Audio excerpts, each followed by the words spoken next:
Okay, so tonight the guys are going to be working on the Russian position, and they're going to look at the technique of the Russian and how to apply it when there are strikes involved, when there are different grappling positions. I've recently done some videos about escapes from Russian, and I've had quite a few messages about them, most of them positive. There's a couple saying, look, I can punch my way out of that, and I'll show you why that wouldn't be a wise decision in a second. Others discussing structure. Now, bear in mind that what we do here, we are grappling to strike. So most of my videos are with grapples with striking in mind as well. Now, if you imagine, if I was a freestyle wrestler, I'm more likely to set up down here. I'm more likely to be facing like so. Maybe even with catch, I'll be like this. If I'm doing Greco, I'm more likely to be up here with shorter arms, and I'm coming in close because I'm using the upper body. Now, the important thing about that when I'm doing the Russian is that they actually have different advantages, and they're different. So if we're in a freestyle type position and John's done a grasp the neck, I'm more likely to shrug it with my shoulder here, pop it with my shoulder, and I'm going to capture it in this arm. And what I want to do is I want to make sure that this is as close to the hand as possible. I'm then going to step deep, and actually I'm just going to move it around here so that Rich can see who's doing the thing. So I'm going to step fairly deep, and I'm going to go as close to the shoulder as I can, but we're both bent forward. We've both got this situation where we're in this structure.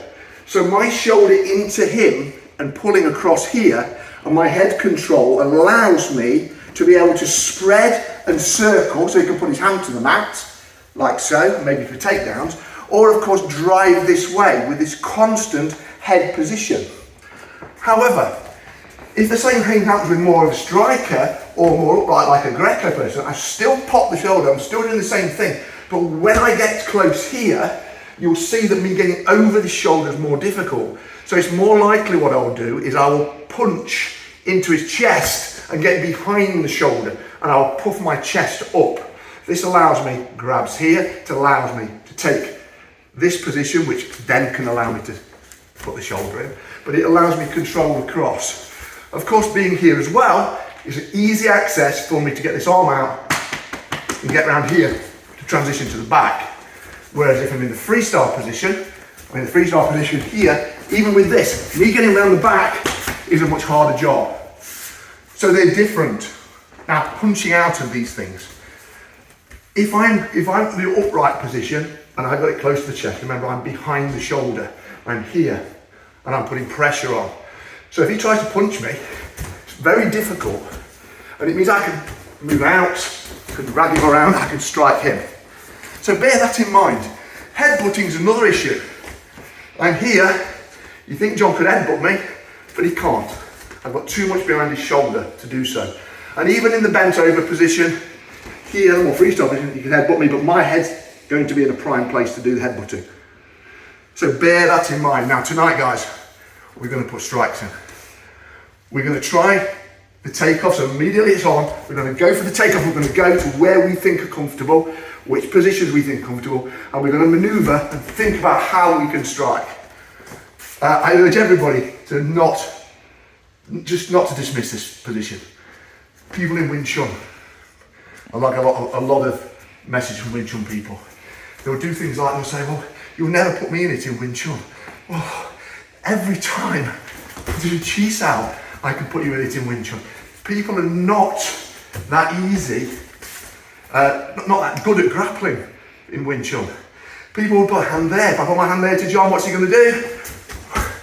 There he's got the same position. So bear in mind that any time the hand's across there, it can be seized. Don't dismiss it. Learn it. It's very, very useful. Thank you. My guys, please, in pairs, let's try this. Try the positions. I'll come around and help you with them. And of course, then we'll speed it up, and we might even get some film of you actually doing them with strikes. Thank you. Right, important point, people, watching you doing this, some of you are going to what you class as moves too early.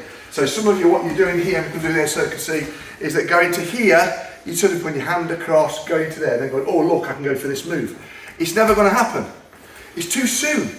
You've got to make sure you hit this, and the first thing you do is securing the Russian, otherwise I'm here, and I've got to be here, which means I've got to be close enough to it So I'll either drag John into it to be here, or I'll move in. Can you see now? And now I'm starting to pop. So if you pull it onto the chest, I'm in the perfect position. And when I'm in the perfect position, I can now rag him.